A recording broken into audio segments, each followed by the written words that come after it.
السلام علیکم جی، کیا حال چال ہے آپ سب لوگوں کے؟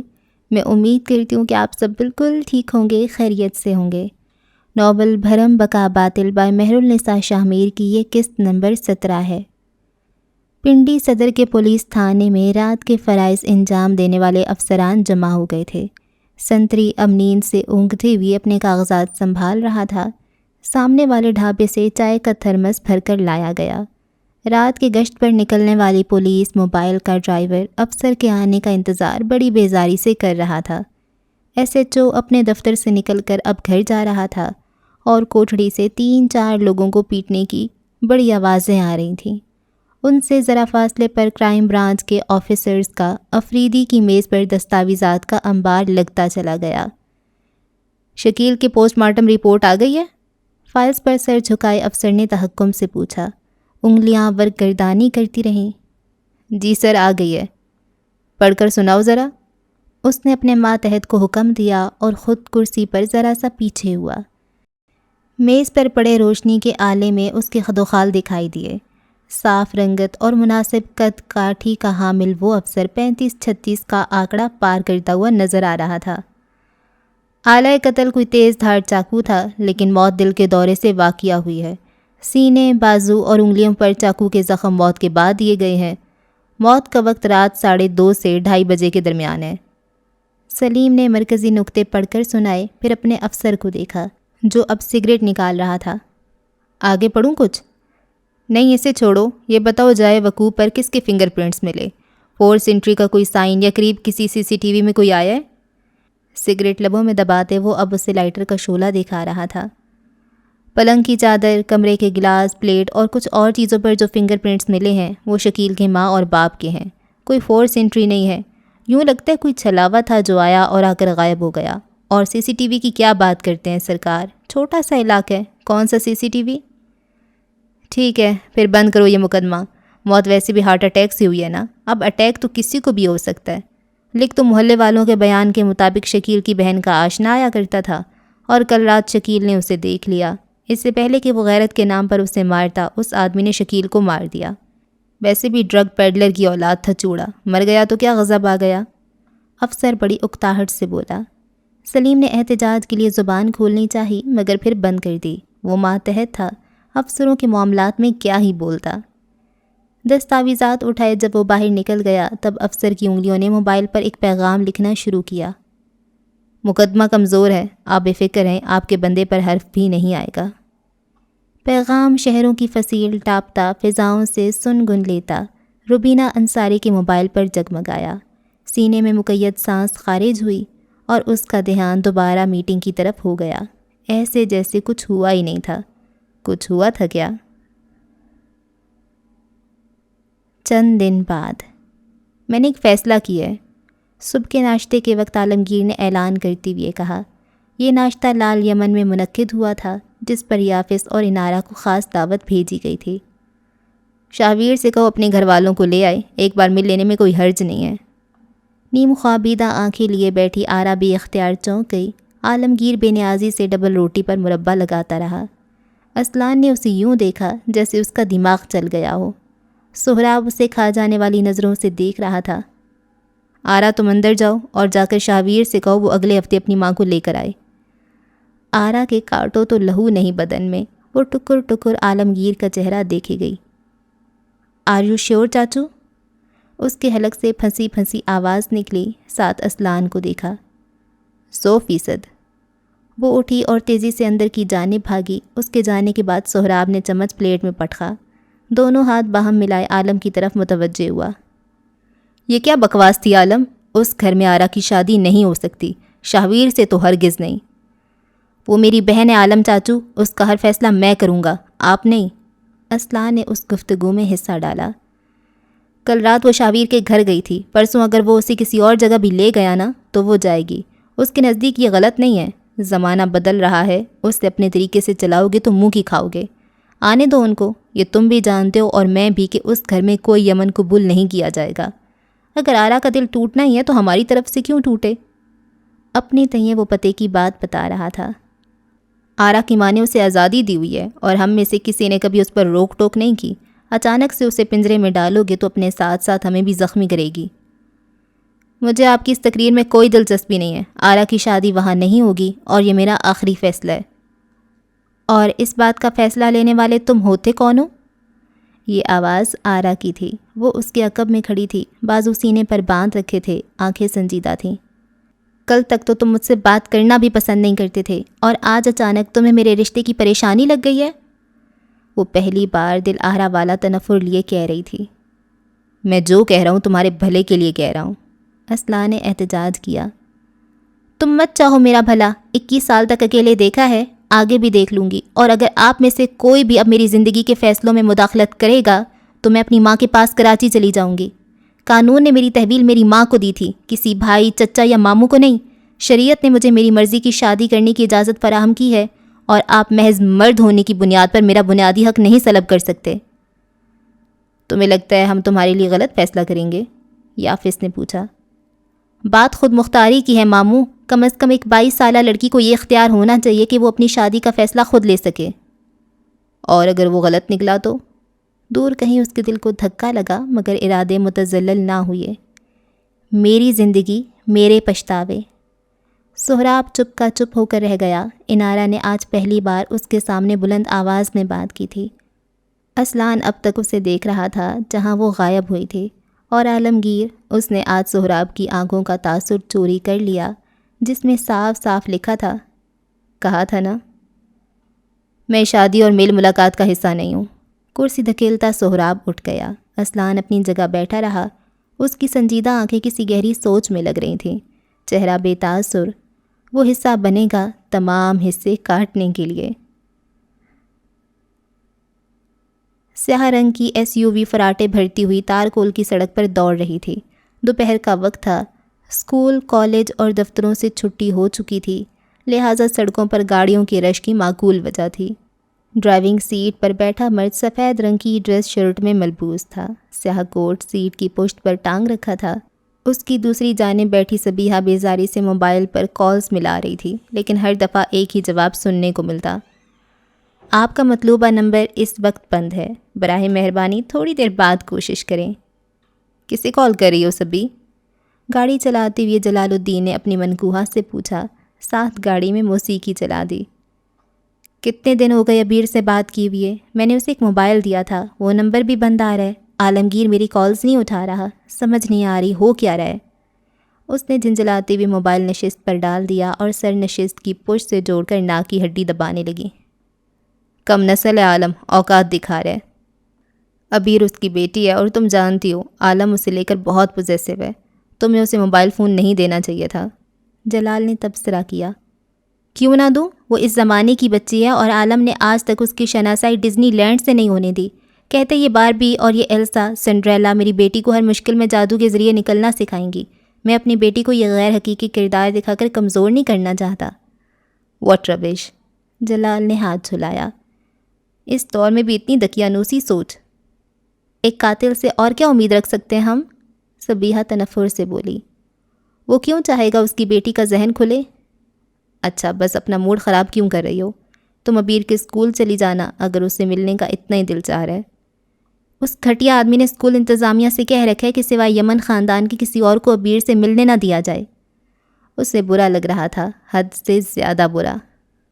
فار گاڈ سیک میں اس کی خالہ ہوں۔ وہ اس حد تک کیوں جا رہا ہے؟ اب کہ جلال کچھ سوچتے ہوئے بولا، عالم سے لاکھ اختلاف سہی مگر وہ جانتا تھا عالمگیر اس کا ہاتھ توڑتا ہے جس نے انگلی دکھائی ہو۔ کیا تم نے ابیر سے کچھ اور بھی کہا ہے؟ سبیحہ کی رنگت پھیکی پڑی مگر اس نے گردن کڑائی رکھی۔ میں اس بچی سے کیا کہہ سکتی ہوں؟ عالم شروع سے ہی اتنا گھٹیا ہے، میری بہن کے ساتھ بھی تو یہی کیا تھا، اسے تکلیفیں دیتا رہا اور پھر ایک دن مار دیا، اور اب میری بہن کی بیٹی کو مجھ سے دور رکھ رہے۔ اس نے جلال کے کندھے سے سر ٹکایا۔ میں اسے ہمیشہ ہمیشہ کے لیے سلاخوں کے پار دیکھنا چاہتی ہوں۔ ایسا کب ہوگا جلال؟ جلال نرم پڑا، سبیحہ اس کی محبت تھی اور عالم دشمن۔ بابا نے کوئی نہ کوئی حل نکالا ہوگا، اس لیے تو آج ہمیں گھر پر ساتھ بلایا ہے۔ تم فکر مت کرو، تمہارے مسائل میرے مسائل ہیں، اور تم سے زیادہ اس مسئلے کو حل کرنے کی جلدی مجھے ہے، کیونکہ انہی مسائل کی وجہ سے ہماری ذاتی زندگی متاثر ہو رہی ہے۔ وہ بولتے بولتے رکا، ایک محتاط سی نگاہ صبیحہ کے نیم رخ پر ڈالی اور بڑے ہی عامیانہ انداز میں اسے اطلاع دی، جوہر 40 اوپن ہو گیا ہے۔ اس کے کندھے سے لگی وہ اپنی جگہ ساکت سی ہو گئی۔ نگاہوں کے سامنے بے اختیار بلا ارادہ ایک منظر ابھر آیا جس میں 3 عورتیں مسکرا رہی تھیں۔ سمن علی، عالمگیر کی پہلی بیوی، عالیہ علی، 40 کی وکٹم صبیحہ کی بڑی بہن، اور تیسری صبیحہ علی۔ وہ تینوں بہنیں ایک شوہر کے ہاتھوں ماری گئیں، دوسری اپنے گھر میں جلی ہوئی مردہ پائی گئی، اور تیسری رہ جانے والی صبیحہ پیچھے، بہت پیچھے رہ جانے والی۔ مر چکوں کے غم ختم بھی ہو جاتے ہیں اور ساکن بھی ہو جاتے ہیں، پیچھے رہ جانے والوں کی مشکلات کاش کوئی سمجھ سکے۔ 1 ہفتہ بعد، دس اور دیٹ۔ کمرے میں رکھے پلنگ پر مختلف رنگ اور بند کے ڈھیر سارے کپڑے پھیلے ہوئے تھے، اور جب وہ خود سے کچھ بھی منتخب نہ کر سکی ہمیشہ کی طرح، تو سارے سرپرائز پر لعنت بھیجتے ہوئے اس نے شاہویر کو 2 جوڑوں کی تصاویر بھیجیں، ساتھ ہمیشہ والا پیغام۔ یہ اس کا جواب بھی فوری طور پر آیا۔ ہمیشہ کی طرح اس نے آرا کی الجھن لمحوں کے اندر اندر ختم کر دی۔ جوڑا منتخب ہو گیا تو اس نے اب کمرے کو دیکھا۔ اس کی آنکھوں میں موٹے موٹے آنسو بھر گئے۔ یہ کمرہ بھی اب وہی صاف کرے؟ کل ہی محلے والے بیوٹی پارلر سے اس نے مینی کیور کروایا تھا، پھر صبح اسے ہی برتن دھونے پڑے، اسے ہی صفائی کرنی پڑی، اور اب وہی ایک بار پھر سارا کام کرے۔ اس کی ماں کراچی سے واپس آ گئی تھی، لیکن مجال ہے جو وہ گھر تشریف لے آئے۔ ہاں بھائی، جوڑا سلیکٹ ہوا کہ نہیں؟ دروازے سے ہانیہ اندر آتی دکھائی دی۔ آرا کو آج سے پہلے اس پر کبھی اتنا پیار نہیں آیا تھا۔ جب سے تم نے فون کیا میری تو سانس برابر نہیں ہو رہی، وہ پھولتی سانسوں کے درمیان کہتی ہوئی دوپٹہ گلے سے جدا کرنے لگی، جب آرا نے تیزی سے آگے بڑھ کر اسے گلے سے لگا لیا۔ بھری بھری آنکھیں چھلک گئیں۔ تھینک یو یار، تم نہ ہوتی تو میرا کیا ہوتا؟ لیکن میں تو ہوں نا، اور رہوں گی۔ میں اکیلے کیا کیا کروں، کیا کیا دیکھوں؟ اچھا بھٹو بھی، ہانیہ نے اسے پرے کیا۔ بیسٹ فرینڈز کو محبت کے نظارے کچھ خاص پسند نہیں آتے۔ اماں بھی آئی ہیں، باہر لاؤنج میں کھڑی ہیں، میں صفائی کر لوں گی، اماں کچھ اچھا سا بنا دیں گی۔ کب تک آنا ہے انہوں نے؟ 2 گھنٹے تک آ جائیں گے، اس نے آنکھیں رگڑتے ہوئے متانت سے کہا۔ اتنا سارا کام ہے، تھینک یو ہانی، شکر ہے تم آ گئیں۔ نہیں آ رہا۔ دروازے پر سمینہ بیگم نظر آئیں۔ چکن کاری کے سوٹ میں ملبوس دوپٹہ اچھے سے اوڑھے ہوئے وہ پنجابی خاتون خاصی خفا دکھائی دے رہی تھیں۔ مجھے ہانیہ نے لڑکی کی تصویر دکھائی ہے، یہ پسند کی ہے تو نے؟ ہائیں اس کے تو جبڑے ہی دھسے ہوئے ہیں، بیچارہ کمزور۔ خالہ یہ کمزوری نہیں، جو لائن ہے، آرا ہنس پڑی۔ ہاں بس بات نہ بن سکے تو انگریزی میں کوئی بھی نام رکھ دو، وہ بڑبڑا کر پلٹ گئیں۔ آرا کیا کہتی کہ ایسے جبڑوں کے لیے آدھی دنیا غذا اور کثرت کے منصوبے بناتی ہے اور بڑی مشکل سے کامیاب ہوتی ہے۔ سنو، ہانیہ کی آواز سرگوشی جتنی ہلکی ہو گئی۔ اس نے آرا کا بازو پکڑ کر اپنے ساتھ بٹھایا۔ تمہارے اماں ابا نے کیا کہا؟ وہ آ نہیں رہے؟ اماں آ رہی ہیں، اس نے ہلکی آواز میں جواب دیا۔ اور سہراب چاچو، انہوں نے کیا کہا؟ پلنگ پر بکھرے کپڑوں کا ڈھیر سمیٹتے ہوئے ہانیہ نے اپنی آواز مدھم ہی رکھی۔ آرا نے یاد کیا کہ انہوں نے کیا کہا تھا، یاد کرنے سے ہی دل بری طرح دکھا۔ سخن ساز کے باہر گاڑی کے سامنے کھڑے سہراب کے لب بھینجے ہوئے تھے، چہرے پر سنجیدگی کی جگہ کرختگی تھی، کندھے پر بھورے رنگ کا تھیلا لٹکائے جب انارا اسٹوڈیو سے باہر آئی تو اسے اپنا منتظر پایا۔ وہ اس کے قریب چلی آئی۔ السلام علیکم چاچو۔ گاڑی میں بیٹھو، سختی سے کہتے اس نے دروازہ کھولتے اپنی نشست سنبھالی۔ آرا دوسری طرف سے آ کر بیٹھی تو سہراب نے ایک جھٹکے سے گاڑی آگے بڑھائی۔ اس کے جبڑے ہنوز بھینچے ہوئے تھے، ماتھے کے بل یوں ہی قائم۔ کافی دیر تک وہ ہر طرح سے ضبط کرتا رہا، پھر بالآخر پھٹ پڑا۔ وہ خاندان تمہارے لیے ٹھیک نہیں ہے آرا، تم وہاں شادی نہیں کرو گی۔ جس جنون کے پیچھے آپ 2 سال سے بھاگ رہے ہیں، درست تو وہ بھی نہیں ہے۔ وہ ترکی بات ترکی بولی، انداز میں قطعیت تھی۔ سہراب متحیر ہوا مگر ظاہر نہیں کیا۔ وہ مرنے والا ہے اور یقین جانو میں بھی اسے بچا نہیں رہا۔ وہ میرے لیے ایک مہرہ ہے جسے میں اپنے مقصد کے لیے استعمال کروں گا۔ وہ میرے قریب آئے گا، قاتل اس کے قریب آئے گا، اور جس دن وہ قاتل شاہویر کے بے حد قریب آئے گا میں اس کا قتل کر دوں گا۔ بغیر کسی رعایت کے بے حد سختی سے کہا۔ آرا پلکے جھپکے بغیر چپ چاپ اسے دیکھی گئی۔ آپ قتل کریں گے؟ قاتل کا قتل، سہراب نے تصحیح کی۔ وہ جو کوئی بھی ہے، کتنے لوگوں کا قاتل ہے جانتی ہو؟ اسے سزا دینے والے آپ کوئی نہیں ہیں۔ آرا نے گیلی آواز میں کہا۔ اسے برا لگ رہا تھا۔ لال یمن میں کچھ لوگ مر گئے، کچھ زندہ ہوتے ہوئے زندہ نہ رہے، اور اب ان میں سے کوئی ایک اٹھ کر کسی کو قتل کرنے کی باتیں کر رہا تھا۔ یہ اس کا بہترین گھر نہیں تھا جو اسے چاہیے تھا۔ آپ مجھے شاہویر سے دور رکھنا چاہتے ہیں کیونکہ وہ مر رہا ہے، لیکن اگر یہی سب میرے ساتھ ہو رہا ہوتا تو آپ چاہتے کہ شاہویر میرے ساتھ رہے، ہے نا؟ وہ ایک پل کو رک گئی۔ آنسو روکنے کے باعث گلے میں جلن ہو رہی تھی۔ اگر وہ مر رہا ہے تو میں اس کے مرنے تک اس کے ساتھ ہوں، اگر زندہ ہے تو ہم ساتھ مریں گے۔ میں اسے کسی انسان، جن یا کسی کرائے کے قاتل کے خوف سے نہیں چھوڑوں گی۔ آرا اتنی کمزور نہیں ہے۔ تم مجھے انکار کرو گی؟ یہ تحیر تھا۔ آرا نے گلہ آمیز نگاہوں سے اسے دیکھا۔ آپ اپنا جنون چھوڑ دیں، میں شاہویر چھوڑ دوں گی۔ ایسا اس زندگی میں تو کبھی نہیں ہوگا۔ جواب میرا بھی یہی ہے۔ ہاتھ گود میں دھرتے اس نے مستحکم لہجے میں جواب دیا۔ سہراب کئی لمحے کچھ کہہ نہیں سکا۔ اس کا سارا تنتنا دم توڑ گیا تھا، کندھے ڈھلک گئے۔ آج پہلی دفعہ وہ آرا کو بے حد کمزور مرد لگا۔ اگر تمہارا یہی فیصلہ ہے تو آج کے بعد تمہارا میرا تعلق ختم۔ وہ کس آسانی سے اس کے دل کو کاٹ کر حصے حصے کر گیا، اس سے علم ہی نہ ہوا۔ پلنگ پر نئی چادر ڈالتی ہوئی ہانیہ نے تپائی پر بیٹھی لڑکی کو غور سے دیکھا۔ اس کی رنگت زرد لگ رہی تھی۔ فکر نہ کرو، اللہ اچھا کرے گا، وہ بس تسلی دے سکی۔ آرا کے دل پر اثر ہوا کہ نہیں، اسے پتہ نہیں تھا۔ تمکنت بنگش آئینے کے سامنے رکھے اسٹول پر بیٹھی تھی۔ گہرے جامنی رنگ کے لباس میں ہلکا پھلکا میک اپ کیے وہ تیار لگ رہی تھی۔ آئینے میں ابھرتا اس کا عکس ہمیشہ کی طرح تازہ دم اور خوبصورت تھا۔ اپنے بازوؤں پر لوشن ملتے ہوئے شیشے میں تکتے ہوئے اس نے پلکیں جھپکیں اور انہیں پلکوں کے جھپکتے روشنی کسی رفتار سے سفر کرتے تیزی سے چند دن قبل کے منظر میں جاؤ تو تمکنت کسی پرانی کھنڈر عمارت کے باہر گاڑی کھڑی کیے ہوئے تھی۔ عمارت کے اندر اس کی کسی فلم کی منظر بندی جاری تھی۔ شاہویر بھی سیٹ پر موجود تھا اور وہ اس وقت یہاں تھی۔ آنکھوں پر سیاہ فریمز چڑھائے گاڑی کی پچھلی نشست پر بیٹھی وہ باہر دیکھ رہی تھی۔ دفتن اس کی نگاہ ذرا فاصلے پر پڑی جہاں کوئی لڑکا اپنی ہیوی بائک کھڑی کر رہا تھا۔ تمکنت کا دل جانے کیوں بے حد زور سے دھڑکا۔ وہ جانتی تھی یہ اس کا غلام ہے، لیکن کچھ تھا اس کی آنکھوں کی ٹھنڈک میں جو روح تک جامد کر دیتا تھا، ایسے جیسے اگر کبھی اس کو موقع ملے تو وہ تخت پلٹنے اور تختہ دار پر لٹکانے میں دیر نہیں لگائے گا۔ شاہویر کو کچھ دیر مصروف رکھو، اسے باہر مت آنے دینا۔ اپنے موبائل پر اس نے رئیس کو کوئی پیغام بھیجا اور اس طرف دیکھا جہاں سے وہ آ رہا تھا۔ اس رات کے مقابلے آج وہ بے حد مختلف لگ رہا تھا۔ انداز میں سختی مفقود تھی۔ گاڑی کا دروازہ کھول کر وہ اندر آ بیٹھا، ہیلمٹ اتار کر گود میں رکھ لیا۔ غور کرنے پر اس کی آنکھوں میں سراسیمگی نظر آ رہی تھی، وہی سراسیمگی جو 4 برس قبل نظر آتی تھی۔ تمکنت نے مسکراتے ہوئے اس کا کندھا تھپکا۔ Long time اسلان۔ انداز، لہجہ، تاثر، ہر شے بتا رہی تھی ان دونوں کے درمیان گہری شناسائی رہی ہے۔ اسلان نے کندھا جھٹک کر اس کا ہاتھ ہٹایا۔ مسز بنگش، وہ نہیں، پلیز وہ نہیں۔ اکھڑ، بدتمیز، پھاڑ کھانے کو دوڑنے والا لڑکا کہیں غائب ہو گیا تھا۔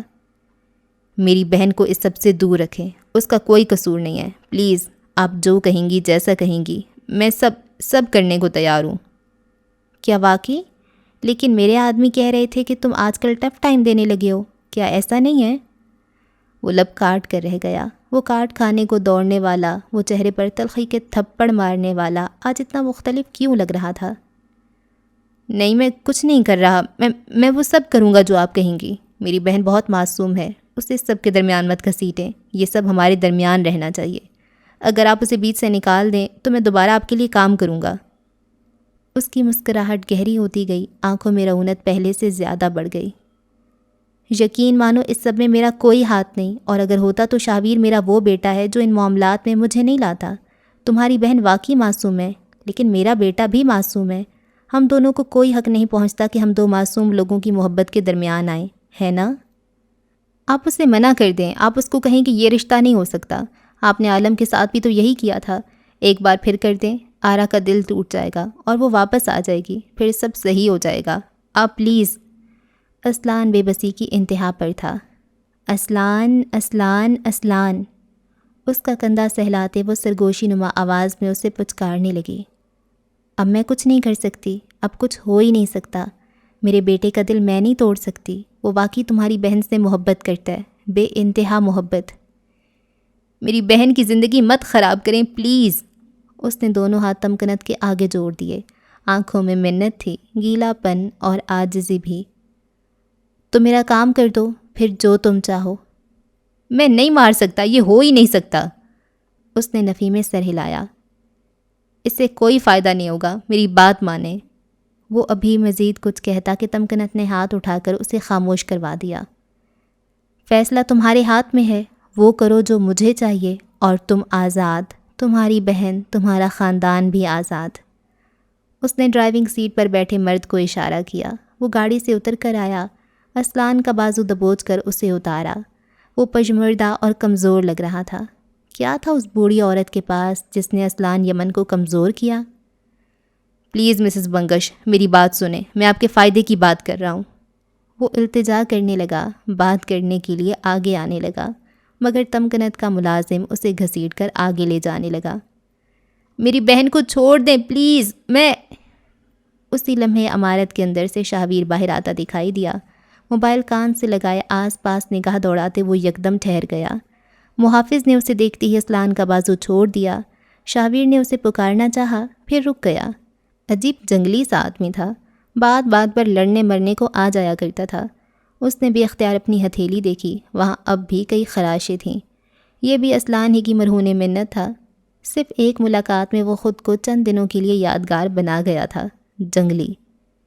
یہ یہاں کیوں آیا تھا موم؟ موبائل ہنوز کان سے لگائے ایک ہاتھ شیشے پر رکھے وہ جھک کر پوچھ رہا تھا۔ تمہارا ہونے والا خاندان تم ہی جانو؟ خفیف سی جھرجھری لیتی وہ گاڑی سے اتر آئی۔ پتہ نہیں تم نے ان لوگوں میں کیا دیکھ لیا۔ دروازے پر ہوتی دستک پر وہ ماضی سے حال میں آیا۔ شاہویر اپنے کف لنک سے الجھتا اندر آ رہا تھا۔ موم ہم لیٹ ہو گئے ہیں، کب چل رہے ہیں؟ کف لنکس تمکنت کو تھماتے وہ جھلایا ہوا لگ رہا تھا۔ وہ مسکراتی ہوئی اپنی جگہ سے اٹھی۔ کافی جلد باز واقعہ ہوئے ہو تم۔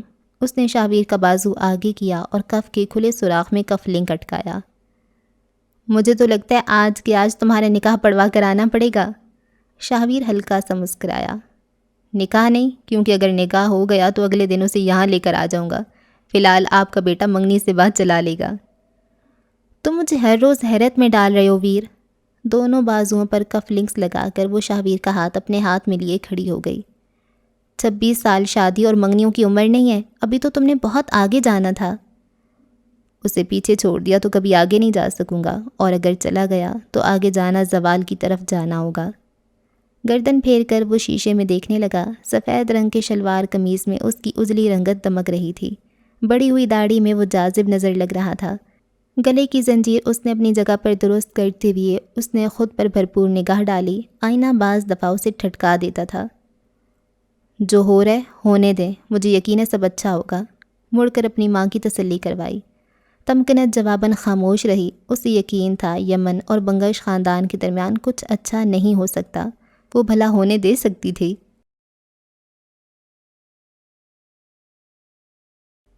گھر میں برتنوں کی اٹھا پٹخ جاری تھی۔ یقیناً عالمگیر ناشتے کے لیے باورچی خانے کے اندر گھسا ہوگا۔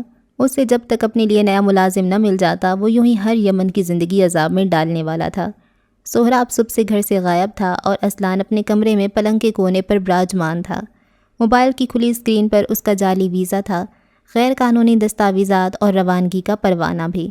بیٹھے بیٹھے اسے اندازہ ہوا وہ تو اونچی پرواز بھرنے والا تھا، پھر کس نے اسے پوری قوت سے طاقت کے بل پر آسمان سے نیچے پھینکا؟ جبر اور ظلم کی زندگی سے دور وہ خود سے دستبرداری دے تو رہا تھا، پھر کیوں کسی نے اس کے پیروں میں بھاری زنجیریں باندھ دیں؟ اتنی وزنی کہ آگے بڑھتا ہر قدم اس کی روح پر پڑنے لگتا۔ اسلان باہر آؤ! عالمگیر کی چنگھاڑتی آواز پر اس کی سوچیں تھمیں۔ چہرہ اٹھا کر غائب دماغ سے باہر کی طرف دیکھا۔ دروازے کے فریم میں عبیر کھڑی تھی۔ بابا کہہ رہے ہیں باہر آ جائیں۔ اس نے پیغام دیا اور باہر نکل گئی۔ اسلان نے موبائل چارج پر لگایا اور کچن کی طرف بڑھ گیا، جہاں عالمگیر نے ہمیشہ کی طرح سارا کچن پھیلایا ہوا تھا۔ مجھے انڈے مکس کر کے دو، آملیٹ بنانا ہے۔ چولہے پر چائے کا پانی چڑھاتے وہ مکمل مصروفیت سے بولا۔ رف ٹراؤزر کے ساتھ وہ بنا بازوؤں والی سیاہ شرٹ میں ملبوس تھا۔ کثرت کے فوراً بعد شاید وہ ناشتہ بنانے کھڑا ہو گیا تھا۔ عبیر بیٹے، تمہارے لیے کیا بناؤں؟ میں اسے ناشتہ کروا چکا ہوں، اسلان نے دھیمے لہجے میں جواب دیا اور فریج سے انڈے نکالنے لگا۔ خلاف توقع آج اس نے کوئی زبان درازی نہیں کی، وہ کھویا کھویا تھا۔ کیا کھلایا؟ دودھ کی ادھ بوتل ابلتے پانی میں ڈالتے ہوئے پوچھا۔ عبیر ان دونوں کو مصروف دیکھ کر کھسک گئی۔ آپ نے سادات کیوں چھوڑ دیا؟ عالم کے ہاتھ ایک لمحے کو ساکت ہوئے اور اگلے ہی لمحے وہ دوبارہ کام کرنے لگا، البتہ ماتھے پر بل آ گئے تھے۔ میری جاب میری مرضی؟ اپنے اندر کی فیمنسٹ کو ایک چماٹ مار کر سلائیں اور مجھے جواب دیں۔ اسکار آپ کی وجہ سے پریشان ہے، اوپر والے پورشن میں رینوویشن کروانی تھی، آپ جاب چھوڑ کر بیٹھ گئے۔ تم سے پوچھ کر شروع کی تھی، جو ختم کرنے کے بعد بتاؤں؟ اس نے چائے کی دیگچی نیچے رکھی اور پھینٹے ہوئے انڈوں کی پیالی لے کر چولہے کی طرف گیا۔ فریج کے ساتھ ٹیک لگائے اسلان کئی لمحے چپ چاپ اسے دیکھتا رہا۔ عالم جھنجھلاتے ہوئے مڑا۔ ایک عزت دار اور خوددار مرد کو سامنے والے کا احسان نہیں لینا چاہیے اسلان۔ بہت دیر بعد وہ انڈے توے پر ڈالتے ہوئے بولا، اور اگر لے تو اگلی بار اس پر احسان کرنا چاہیے تاکہ ترازو کے دونوں پلڑے برابر رہیں۔ میں 1.5 برس سے سادات پر بوجھ ہوں، 3 کیس بہت بری طرح ہارا ہوں۔ جواہر صاحب کے بیٹے اپنے باپ سے میری وجہ سے لڑتے ہیں یار۔ میں ہوم ریکر نہیں ہوں، میں عزت دار مرد ہوں۔ معاشرے میں میرا ایک مقام ہے، کام کروں گا تو پیسہ بھی لوں گا اور عزت بھی، نہیں کروں گا تو… تیار شدہ آملیٹ اتار کر پلیٹ میں ڈالا۔ پھر گھر پر بیٹھوں گا، نیا کام ڈھونڈوں گا، لیکن کسی پر بوجھ نہیں بنوں گا۔ نیا کام نہ ملا تو؟ مل جائے گا، مجھ جیسے مرد بھوکے نہیں مرتے، ہم دنیا کے پنجوں سے آزادی اور پیسہ نکالنا جانتے ہیں۔ مجھے ایک اور بات بھی کرنی ہے، اسلان نے کہا۔ یہی کہ میں آرا کی شادی بنگو شو میں نہ کرواؤں۔ اپنا ناشتہ لے کر وہ میز کے گرد آ کر بیٹھا۔ یہ میز، کرسیاں، کچن کی دراز، یہ سب عالم کی کمائی تھی۔ گھر کو جدید اور خوبصورت بنانا اس کا جنون تھا۔ پچھلے چند برسوں میں اس نے پیسہ کمایا تھا اور جتنا کمایا تھا اس سے زیادہ خرچ کیا تھا۔ اس میں عالم کچھ نہیں کر سکتا اسلان۔ میں جب آیا تھا اور اس رشتے کی مخالفت کر رہا تھا تب آرا مجھ سے دور ہو رہی تھی۔ تم میری بات پتھر پر لکھ لو شابیر، اس کا دل توڑے گا، بہت بری طرح توڑے گا، اور میں اس وقت اس کے ساتھ رہنا چاہتا ہوں، دور نہیں۔ ویسے بھی تمہارے پیرنٹس اس بات پر راضی ہیں۔ اسلان بالکل منجمد ہو گیا۔ کسی نے اس کے چہرے سے سارا خون نچوڑ لیا۔ فریج اس کی پشت پر تھی، لیکن اسے لگا وہ بری طرح زمین بوس ہوا ہے۔ ممی اور ڈیڈ، ان سے بات ہوئی تھی کیا؟ اس نے سرسراتے لہجے میں پوچھا۔ دل پر کوئی چھری چل گئی تھی۔ برسوں پہلے چھینا گیا سہارا آج ایک بار پھر بے سہارا کر گیا۔ کال کی تھی ہم نے، دونوں ہمیشہ کی طرح پیسہ دے کر منہ سے رال ٹپکانے لگے۔ عالم کو بے اختیار وہ کال یاد آئی۔ لال یمن کے لاؤنج میں میز کے اوپر لیپ ٹاپ رکھا تھا جس پر بیک وقت تو مختلف لوگوں کو رابطے میں لیا گیا تھا۔ امریکہ میں بیٹھا شجاع یمن، کراچی کے بنگلے میں ٹھاٹھ سے بیٹھی دل آرا تارون۔ کیا وہ لوگ رشتہ لا رہے ہیں؟ دل آرا نے انارا سے پوچھا، جو دائیں بائیں چاچوں کے نرغے میں بیٹھی تھی۔ سامنے اس کا ماموں بیٹھا تھا۔ کیا یہ اچھا ہوتا کہ اس گھر میں 3-4 عورتیں بھی ہوتی؟ جی، اسی ہفتے آنا چاہ رہے ہیں۔ تم نے کہا تھا کہ اس کا اور تمہارا جھگڑا ہو گیا ہے، لیکن تم اتنا عرصہ اس سے رابطے میں رہی ہو۔ شجاع غصے سے بولا۔ کوئی اس فاسق سے سوال کرے کہ جب 2 کم سن بچوں کو چھوڑ کر باولے کتے کی طرح رال ٹپکاتے ہوئے کسی فرنگن کی طرف چلا گیا تھا تب احتساب کی یہ عدالت کیوں نہ لگی؟ ڈیڈ، اس وقت واقعی… تمہیں اس آدمی کو صفائی دینے کی کوئی ضرورت نہیں ہنی، تمہاری کسٹڈی میرے پاس ہے، اس کی ماں نے فوراً مداخلت کی۔ اور آپ نے ماشاءاللہ بہت خوب طریقے سے اپنی ذمہ داری سنبھالی، سہراب تنک کر بولا۔ اچھا، اور تمہارے بھائی نے کیا ہی قربانیاں دے ڈالی؟ یافس بھی درمیان میں آیا۔ پہلے اپنا دامن صاف کرو پھر کچھ کہنا۔ بکواس بند کرو تم سب، عالم نے ہاتھ اٹھا کر ٹوکا۔ اس گھر میں کون دودھ کا دھلا ہے؟ ابھی میں تم سب کے کچے چٹھے کھولنے کے لیے نہیں بیٹھا۔ دل آرا اور بھائی، میں آپ دونوں کو اطلاع دے رہا ہوں، ساتھ آرا آپ دونوں سے اجازت چاہتی ہے۔ اب آگے آپ جو چاہیں اپنی اولاد کے ساتھ کریں، حالانکہ آپ کو حق تو نہیں ہے۔ آخر میں اپنے دل کی بھڑاس نکالی۔ تو کیا سارے حقوق تمہارے پاس ہیں عالمگیر؟ دل آرا تنفر سے بولی۔ عالم طنزیہ ہنسا۔ میرا نہ صحیح، سہراب اور یافس کا حق تو ہے، تمہارے بچوں پر انہوں نے سب انویسٹ کیا، پیسہ بھی اور ایموشنز بھی۔ تم لوگوں نے کیا کیا جو اب آ کر کریڈٹ لے رہے ہو؟ ہم نے انہیں پیدا کیا ہے۔ یہ کوئی مورکا ہے؟ اگر ہے تو 10 بچے میں پیدا کر کے دکھا دیتا ہوں۔ انہوں نے میرے بارے میں کچھ پوچھا؟ جھگڑے کی وہ آواز کہیں دم توڑ گئی۔ اسلان یمن کسی ننھے بچے کی طرح سوال کر رہا تھا۔ نوالہ عالم کے حلق میں کہیں اٹکا۔ یہ بالکل ویسا سوال تھا جب عبیر اس سے پوچھتی تھی، بابا اماں کہاں ہیں؟ عالم اسے گود میں بٹھا کر ستارے دکھا دیتا تھا۔ اصلان سے کیا کہے، سمجھ نہ آیا۔ عبیر بچی تھی، لہجے اور آنکھیں تاثر سمجھ نہیں پاتی تھی، مگر اصلان وہ بہت دیر کسی آس کے تحت کھڑا رہا۔ پھر اس نے عالم کے گلے میں گلٹی ابھرتے ہوئے دیکھی۔ اسے جواب مل گیا تھا۔ وہ حلق میں آنسوؤں کا گولا لیے وہاں سے ہٹ گیا اور عالمگیر حلق میں اٹکے اس نوالے کو نہ اگل سکا اور نہ نگل سکا۔ ایک ہاتھ سے گاڑی کا سٹیئرنگ وہیل تھامے، دوسرا ہاتھ گاڑی کی کھڑکی پر ٹکائے وہ غائب دماغی سے گاڑی چلا رہا تھا۔ موبائل کے تھرتھرانے پر اس نے نشست پر پڑے موبائل پر نگاہ ڈالی۔ کال بجتی رہی۔ سہراب کا دماغ حال سے منقطع ہونے لگا، یہاں تک کہ ماضی سے رابطہ جڑا اور وہاں پھیلے کسی شکنجے میں اس کا پیر، دل، دماغ سب زور سے جکڑا گیا۔ ماضی کا ذکر ہے، اوائل ستمبر کے دن تھے۔ گھروں میں حبس پڑ گیا تھا۔ دیواروں کی سیلن نتنوں میں عذاب کی طرح داخل ہو رہی تھی۔ 2 سے 3 سوئچ بورڈز کو جوڑ کر ایک پنکھا لان میں چلایا گیا تھا، جس کی ہوا بھی گرم تھی اور بدن جھلسا رہی تھی۔ میں نے کہا تھا جنریٹر لے لیتے ہیں، لیکن تم جیسا چندی آدمی کہاں کسی کی بات سنتا ہے۔ پنکھے کے آگے بیٹھے ہوئے پسینے سے تر چہرہ سکھاتے ہوئے عالمگیر بڑی کوفت سے کہہ رہا تھا، اپنا نہیں تو کم از کم اس بیچاری کا ہی سوچ لو، بیویوں کو تکلیف دینے والے بڑے ذلیل ہوتے ہیں۔ اس نے سامنے سے آتی سہراب کی بیوی کو دیکھ کر اسے غیرت دلانی چاہی۔ بیویوں کو قتل کرنے والے کہاں جاتے ہیں؟ سہراب نے اپنی معلومات کے اضافے کے لیے پوچھا۔ جنت میں ان کے لیے الگ پورشن بنتے ہیں، وہ بھی دو بدو بولا۔ آمنہ تب تک ان کے قریب چلی آئی، ٹرے میں رکھی چائے سہراب کے سامنے رکھی، جوس عالمگیر کو دیا۔ تم میرے کام مت کیا کرو، میں خود کر لوں گا، بچہ تھوڑی ہوں۔ عالمگیر نے ہمیشہ کی طرح جذبز ہوتے نرمی سے کہا۔ آمنہ کو بچپن سے اپنے ساتھ دیکھا تھا، ساتھ بڑے ہوئے، لہٰذا بھابھی کہنے کا تکلف وہ نہیں کرتا تھا۔ اگر ساتھ نہ بھی بڑے ہوئے ہوتے تب بھی وہ بھابھی نہ کہتا، ایسا سہراب کا ماننا تھا۔ کوئی بات نہیں، مجھے مشکل نہیں لگتی، اس نے ہلکی مسکراہٹ کے ساتھ کہا۔ سہراب آپ فارغ ہو جائیں تو آج رات ابا کی طرف چلیں گے۔ میں اصلان کو کہتا ہوں تمہیں چھوڑ آئے، ابا نے ہم دونوں کو بلایا ہے۔ میں مصروف، تم جاؤ آمنہ، تیار ہو جاؤ، یہ چلے گا۔ عالم نے اس کی بات کاٹی۔ آمنہ نے سر ہلا دیا اور پلٹ گئی۔ اچھی بیویوں کا سٹاک آج کل ختم ہو رہا ہے، تمہیں مل گئی ہے تو قدر کرو۔ 1000 باتیں وہ تمہاری مانتی ہے، اور تم جیسا اینٹی سوشل ہر وقت یہی چاہتا ہے کہ وہ تمہارے آگے پیچھے گھومے، تمہیں اس کے ساتھ کہیں جانا نہ پڑے۔ آئندہ تمہارا یہ رویہ نہ دیکھوں۔ میری بیوی ہے، میری عادت جانتی ہے، اس نے بحث ختم کی۔ اور تمہاری بیوی کی عادات، ان کا کیا؟ شادی کے بعد ختم کر دے وہ اپنی ہر عادت اور بس تمہاری جی حضوری میں لگ جائے۔ تم جیسے مردوں کی وجہ سے شادی کا ذکر عورتوں کا ٹراما بن گیا ہے۔ ان کو لگتا ہے شادی کے بعد ان کی خواہش، زندگی، عادات سب ختم، اور مرد، اس کا کیا ہے؟ وہ تو یہی امید رکھے گا کہ بیوی ہے تو سمجھے، ملازم ہے تمہاری۔ اچھا بس، اب میں اتنا بھی ظالم نہیں۔ عالم مزید ذلیل کرنے لگا تھا، مگر وہ چپ رہا۔ اس کا دھیان بٹا ہوا تھا۔ آج کل وہ کافی سنجیدہ رہنے لگا تھا۔ اس نے جب آمنہ کے سامنے میرال اور عالم کی شادی کی بات چھیڑی تو وہ بری طرح ہتھے سے اکھڑ گئی کہ اب اس کی بہن کے لیے ایک قاتل رہ گیا ہے۔ دوسری طرف میرال تھی، جس سے وہ وعدہ کر آیا تھا کہ ایک بار عالم سے بات کرے گا، اور اگر اس کی طرف سے انکار ہوا تو دوبارہ یہ ذکر نہیں چھیڑا جائے گا۔ وہ بیوی کی سنے یا دوست کی سمجھ سے باہر تھا۔ ایک بات پوچھوں عالم؟ پنکھے کی گڑ گڑ کے ساتھ سہراب کی آواز اس کے کانوں کو چبھی۔ پوچھو، وہ کوفت زدہ ہوا۔ تمہیں میرال کیسی لگتی ہے؟ عالم نے گردن پھیر کر اسے دیکھا۔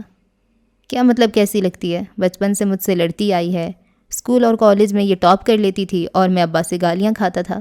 ظاہر ہے زہری لگتی ہے۔ بے وقوف شادی کے لیے کیسی لگتی ہے؟ سہراب نے دانت کچکچائے۔ عالم پلک نہ جھپک سکا۔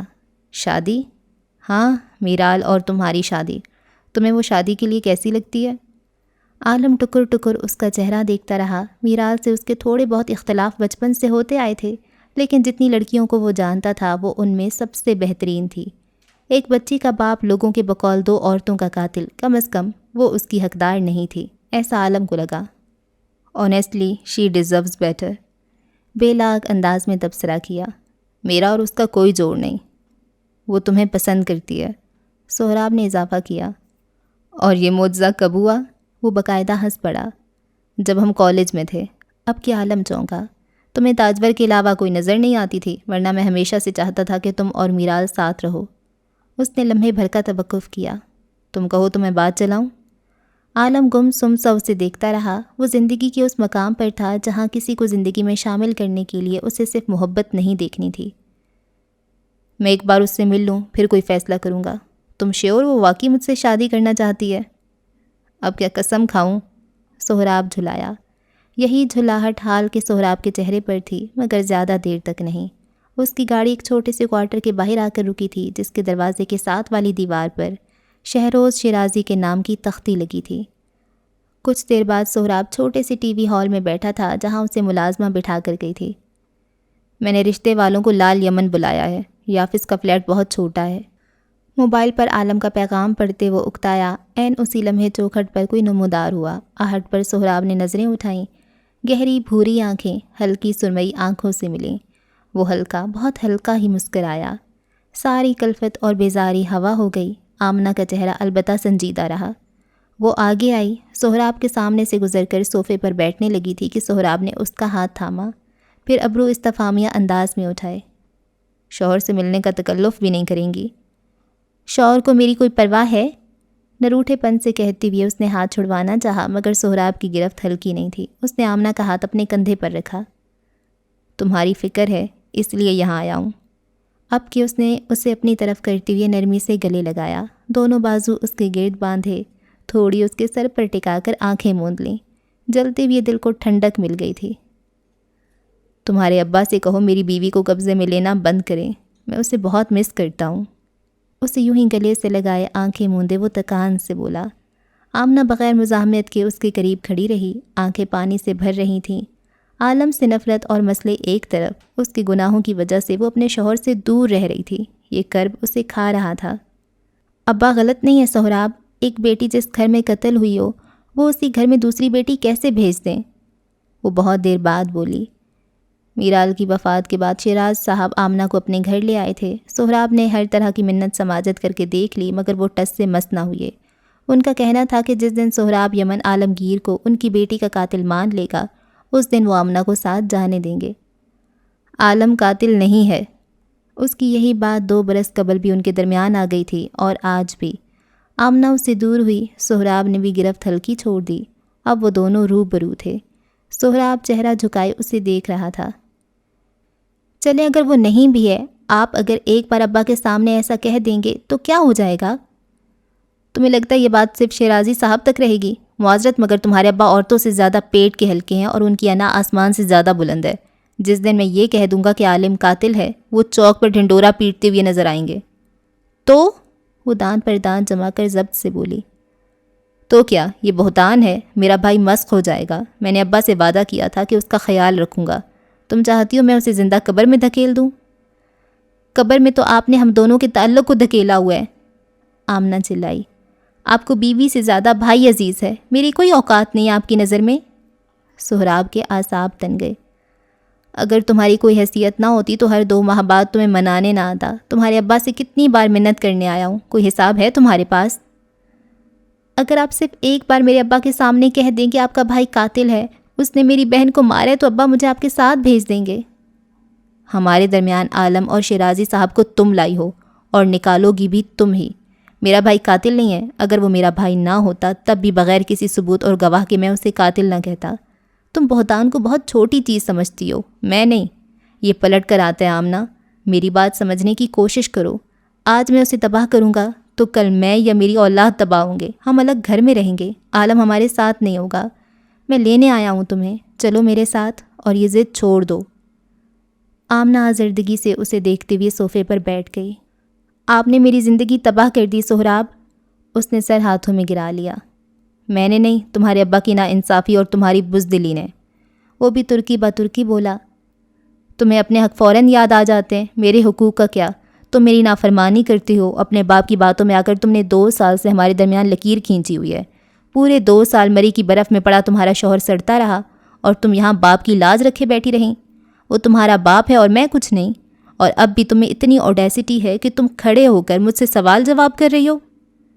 آمنہ نے پشیمانی سے کچھ کہنا چاہا، مگر اپنے عقب میں آ کر کھڑے ہوتے شیرازی صاحب کو دیکھ کر رک گئی، رنگت پھیکی پڑی۔ اگلی بار یہاں نہ آنا سہراب، سخت آواز پر وہ پلٹا۔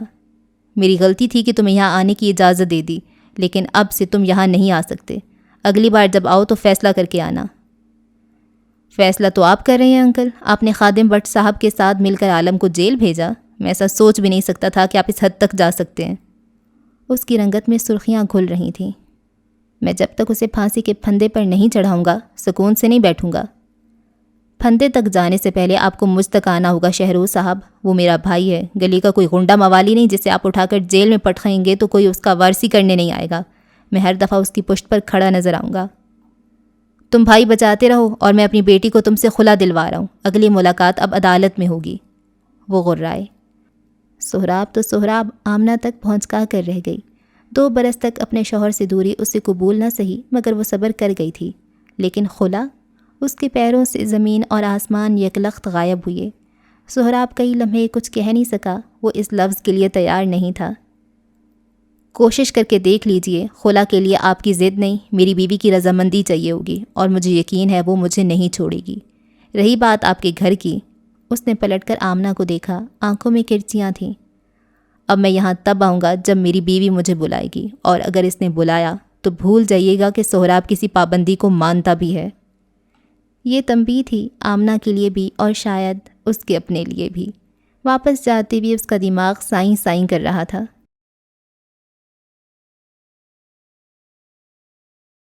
ماضی۔ اتنی رات میں کہاں سے آ رہی ہو تم؟ آرا کو کندھے پر لٹائے اس کی پیٹھ تھپکتے ہوئے وہ صحن میں ٹہل رہا تھا۔ رات کے 1:30 بجے کا وقت تھا اور اس کی بیوی اب تک گھر سے باہر تھی۔ بات یہ تھی کہ اس کی جوتی کو بھی پرواہ نہیں تھی۔ اس کے رابطے 7 سمندر پار کسی عورت سے جڑ چکے تھے، اور دل آرا کو اپنی مدح سرائی کے لیے آج کل کئی مرد میسر تھے۔ آج رات بھی وہ معمول کی طرح دیر سے ہی آئی تھی۔ میں تمہیں جواب دے نہیں ہوں، بے نیازی سے کہہ کر وہ کمرے کی طرف جانے لگی جب شجاع نے بازو سے کھینچ کر اپنے سامنے کیا۔ کیا جہالت ہے؟ وہ پھنکاری۔ جہالت میں دکھا رہا ہوں یا تم؟ رات کے اس وقت باہر سے تم آ رہی ہو، آرا بخار سے تڑپ رہی ہے، شوہر اور بچوں کی کوئی پرواہ ہے تمہیں؟ نہیں ہے پرواہ۔ اب چاہتی کیا ہو تم؟ اس کے بازو میں انگلیاں گاڑتے وہ جارحیت سے بولا۔ نہ تمہارا دھیان گھر پر ہے، نہ تم مجھے دیکھتی ہو، نہ ہمارے درمیان کوئی تعلق باقی بچا ہے، تم چاہتی کیا ہو؟ دلارا چند لمحے اسے دیکھتی رہی۔ دیکھتی کیا رہی، اس کا اور ملنے والے نئے مردوں کا موازنہ کرتی رہی۔ کیا تھا اس میں؟ کیوں ساتھ تھے وہ؟ بھولی بسری محبت، 2 چاند چاہے بچے، ایک چھوٹا سا بھدا گھر، اور اس سب کو چھوڑ کر اسے کیا کیا نہیں مل رہا تھا۔ تم جاننا چاہتے ہو میں کیا چاہتی ہوں؟ اس نے شجاع کی آنکھوں میں آنکھیں گاڑ دیں۔ یہ آنکھیں ایک منحرف عورت کی تھیں جسے اب بہتر دنیا، بہتر ماحول اور شجاع سے 1000 گنا زیادہ بہتر مرد میسر تھے، جس نے آزادی کا غلط استعمال اٹھا لیا تھا اور جو اپنے دائرے سے نکل چکی تھی۔ میں اب مزید اس چھوٹے گھر میں گھٹ گھٹ کر نہیں رہ سکتی، مجھے تم سے طلاق چاہیے شجاع۔ گو کہ شجاع خود بھی ایسا ہی چاہتا تھا، لیکن اس کے منہ سے ہوئے مطالبے پر وہ چند لمحوں کے لیے سناٹوں میں رہ گیا۔ کہا جاتا ہے کہ اگر آپ کسی انسان کے لیے دل میں بغض، اناد یا تنفر پالے ہوئے ہیں تو سامنے والے کا دل بھی خود بخود متفقہ جذبوں میں گھر جاتا ہے۔ بالکل ایسا ہی ان دونوں کے ساتھ بھی ہوا تھا۔ شجاع یمن اگر بے وفا ہوا تھا تو دل آرا تارون نے بھی کج ادائی کی کوئی کسر نہ چھوڑی تھی۔ لال یمن نے در و دیوار میں اس روز پہلی بار درار پڑی، یا پھر یہ دراڑ پہلی بار نظر آئی۔ موجودہ دن شام کے ڈھلتے سمے 4 سے 5 بڑی بڑی گاڑیاں لال یمن کے دروازے کے باہر آ کر رکیں۔ اگلی گاڑی سے محافظ اترے اور سب سے آخری گاڑی سے بھی 3-4 مسلح افراد اتر کر آس پاس پھیل گئے۔ گاڑیوں کے دروازے بھی تابیداری اور سرعت سے کھولے گئے۔ منڈیر سے نیچے جھانکتی آرا نے یہ شان و شوکت دیکھی تو آج پہلی بار اسے اندازہ ہوا کہ خاندان واقعی بہت بڑا ہے۔ شابیر اس کے ساتھ ٹھیلوں سے کھا لیتا تھا، ونڈو شاپنگ کر لیا کرتا تھا، سستے کافی شاپس اور سستی دکانوں سے کپڑا لے لیا کرتا تھا، لیکن یہ لوگ یہ باقاعدہ کسی محل سے آئے ہوئے معلوم ہو رہے تھے۔ پھل، مٹھائیاں، تحفے، تحائف جب لاؤنج میں لا کر رکھے گئے تو تل دھرنے کو جگہ کم پڑ گئی۔ لاؤنج تو لاؤنج، سارا گھر ان لوگوں کے لیے چھوٹا لگنے لگا۔ مہمانوں کو اندر لا کر بٹھانے والا سہراب یمن تھا۔ اصلان مارے تیش کے کمرے سے باہر ہی نہیں آ رہا تھا، اور عالمگیر وہ کمبخت کسی تخریب کاری میں مصروف تھا۔ رئیس کی بیوی اور بیٹا 3 سیٹر پر آ کر بیٹھے۔ لمبے 4 سیٹر پر تمکنت شاہزید اور شاہویر کے درمیان بیٹھی تھی۔ یکدم ہر طرف الگ سی خوشبو پھیل گئی۔ تمام بنگش اس گھر میں بیٹھے ہوئے خطے غیر کے باسی معلوم ہو رہے تھے، بے حد غیر آرام دہ اور زبردستی بٹھائے گئے۔ السلام علیکم۔ چند منٹ بعد لاؤنج کے اندر داخل ہوتے ہی اس نے سلام کیا۔ ہر ایک نگاہ اس پر ٹھہر گئی۔ تمکنت بظاہر بس اسے دیکھتی رہی، لیکن اس کی آنکھوں میں کوئی بے حد ٹھنڈا تاثر ابھرا تھا۔ قاتل، شاہ زید بڑبڑایا۔ رئیس نے اسے دیکھا، پھر تمکنت کو۔ وہ اسے جانتا تھا، جانتی تو وہ بھی تھی، مگر ہمیشہ کی طرح رئیس بنگش لا علم رکھا گیا۔ رئیس کی بیوی اور شاہویر کی نظریں البتہ پرسکون رہیں۔ وہ چلتا ہوا آیا اور سنگل سیٹر پر آ کر بیٹھا۔ اس کے عقب سے یافس اور دل آرا آتے دکھائی دیے۔ لاؤنج بھر گیا، باتیں ہوئیں، حال احوال پوچھے گئے۔ آنے میں کوئی تکلیف تو نہیں ہوئی؟ کوئی تکلیف نہیں ہوئی عالمگیر، اگر ہوتی بھی تو یہاں آنے کے لیے ہم برداشت کر لیتے، تمکنت نے جواب دیا۔ ظاہر ہے وقت کا کاسا پلٹا ہے، ورنہ آپ کے مزاج ساتویں آسمان پر رہا کرتے تھے، ابھی کل ہی کی بات ہے۔ وہ مسکرا رہا تھا، مگر اس مسکراہٹ میں طنز کی رمق اور جلے ہوئے دل کی خاکستری شامل تھی۔ تاجور نہیں آئی؟ آپ ان کے ساتھ فرسٹ نیم ٹرمز پر نہیں ہیں عالم صاحب؟ شاہ زید کو اس کا اس طرح بات کرنا بہت کھلا، اسے تو شاہویر کی خاموشی بھی بری لگ رہی تھی۔ عالم محظوظ سا اس کی طرف مڑا، یافس کی گھوریاں اس نے بڑی دل فریبی سے نظر انداز کی۔ آج کل ہاں نہیں ہوں، لیکن ہم نک نیم ٹرمز پر بھی رہے ہیں، بڑے ہی عامیانہ انداز میں کہا۔ ساتھ کاٹدار نظروں سے تمکنت کو دیکھا جو پرسکون تھی۔ آپ نے انہیں بتایا نہیں؟ چلے میں بتا دیتا ہوں۔ دراصل تاج اور میں ساتھ پڑھتے تھے، پھر اس کے بعد 2 سال تک ہماری محبت رہی۔ جب شادی کا وقت آیا اور میں مسز بنگش سے ملنے گیا، تب انہوں نے کہا کہ اگر میں 10 دفعہ بھی پیدا ہو کر آ جاؤں تو ہمارا کلاس ڈفرینس نہیں مٹ سکتا۔ میں نے کہا بھی کہ شادیاں کلاس سے تھوڑی چلتی ہیں، لیکن ان دنوں مسز بنگش بڑی مغرور ہوا کرتی تھیں، مجھے باقاعدہ دھکے دے کر گھر سے نکالا گیا، حالانکہ انہوں نے خود بلایا تھا۔ وہ لمحے بھر کو خاموش ہوا، سارے لاؤنج پر سکتہ طاری تھا۔ زید بے یقینی سے اپنی ماں کو دیکھ رہا تھا، نایاب ششتر نظر آ رہی تھی، البتہ شاہویر ہنوز پرسکون تھا، کوئی اس کے سکون کا کچھ کرے۔ آج کلاس ڈفرینس کہاں گیا مسز بنگش؟ آج میں بھی سوچ رہا ہوں رولز ریورس کر لیتے ہیں۔ اس روز آپ نے گارڈز کی بندوقوں کے زور پر مجھے باہر نکالا تھا، میں تو اکیلا ہی کافی ہوں۔ سہراب نے گلا کھنکارا۔ پچھلی باتیں بھول کر آگے بڑھتے ہیں۔ انداز مدافعانہ تھا۔ عالمگیر گو کہ غلط نہیں ہے، لیکن جو ہوا وہ ماضی کا حصہ تھا۔ مسز بنگش کا یہاں آنا اس بات کا ثبوت ہے کہ اب انہوں نے کلاس ڈفرینس جیسی غلیظ ٹرم اپنی زندگی سے نکال دیا ہے۔ کیوں مسز بنگش، میں صحیح کہہ رہا ہوں؟ یقیناً، تمکنت نے مسکراتی ہوئے سر کو خم دیا۔ دل میں اٹھنے والے ابال سے وہ ساری دنیا کو آگ لگائے گی، یہ طے ہوا۔ دراصل ہم یہاں ایک خاص مقصد سے آئے ہیں۔ عالم سے نظریں ہٹا کر دل آرا کو دیکھتے ہوئے اس نے کہنا شروع کیا۔ میرا بیٹا شاہویر اور آپ کی بیٹی انارا تارون ایک دوسرے کو پسند کرتے ہیں۔ میں شاہویر کے لیے انارا کا ہاتھ مانگنے آئی ہوں۔ میں آپ سے وعدہ کرتی ہوں کہ اسے بیٹی بنا کر رکھوں گی۔ بیٹی؟ ہاں۔ عالم زور سے ہنس پڑا، گردن صوفے کی پشت پر گرائے وہ کئی پل ہنستا ہی رہا۔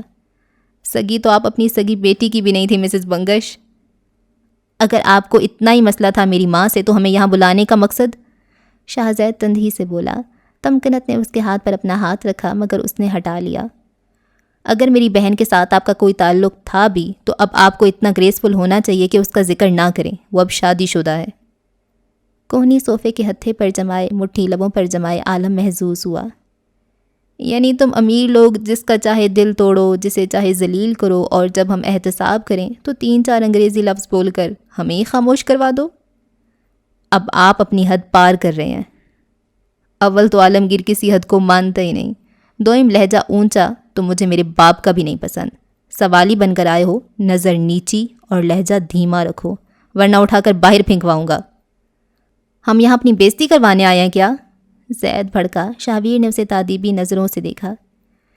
کئی برس قبل میں بھی بڑی عزت سے آیا تھا، لیکن واپسی پر مجھے گارڈز کے دم پر نکالا گیا، تب کہاں تھی عزت؟ اچھا بس عالم، سہراب نے کچھ سختی سے کہا، ساتھ آنکھوں سے اشارہ کیا کہ اب باقی بس۔ انہوں نے وہ دیا جو وہ دے سکے، ہم وہ دیں گے جو ہمارے ابا نے سکھایا ہے، اب بس۔ دل آرا کو اس کے بولنے سے تقویت ہوئی، عالم پر شاید اثر ہو گیا، شاید وہ بھڑاس نکال چکا سو چپ ہو گیا، البتہ اس کی آنکھوں سے مزید ڈرامہ دیکھنے کی چاہ ختم نہ ہوئی۔ وقفے کے بعد انشاءاللہ۔ اور سہراب صاحب، آپ کرتے کیا ہیں؟ رئیس نے گفتگو میں اپنا حصہ ڈالا۔ دل آرا اپنی جگہ سے اٹھ کر تمکنت کے ساتھ آ کر بیٹھ گئی۔ شاہزید کی جگہ تبدیل ہو گئی، شاہویر اب عالم کے ساتھ بیٹھا تھا۔ میں پولیس کرائم برانچ میں افسر ہوں، 2 سال سے مری میں تھا، اب کچھ عرصہ ہوا ہے میں واپس لاہور آ گیا ہوں۔ چلیں اب ہمارے سرکل میں ایک قابل افسر بھی ہوگا، اس نے خوش دلی سے کہا۔ آپ کا نام سن کر مجھے کچھ یاد آ رہا ہے. اب جب آپ نے اپنا پیشہ بتایا تو مجھے مکمل طور پر یاد آ گیا. روبینہ انصاری کے بیٹے کا انکاؤنٹر آپ نے ہی کیا تھا نا؟ دل آرا سے بات کرتی تمکنت کے چہرے پر کھنچاؤ پڑ گیا، البتہ وہ مسکراتی رہی. جی، یہ کار خیر میرے ہی ہاتھوں ہوا تھا، اس نے سنجیدگی سے جواب دیا. اس کے کریئر کا سب سے پسندیدہ انکاؤنٹر. دوسری طرف شاہویر گاہے بگاہے دروازے کی طرف دیکھ رہا تھا. عالم نے اس کی نظروں کی تقلید میں دیکھا، پھر واپس اسے دیکھا.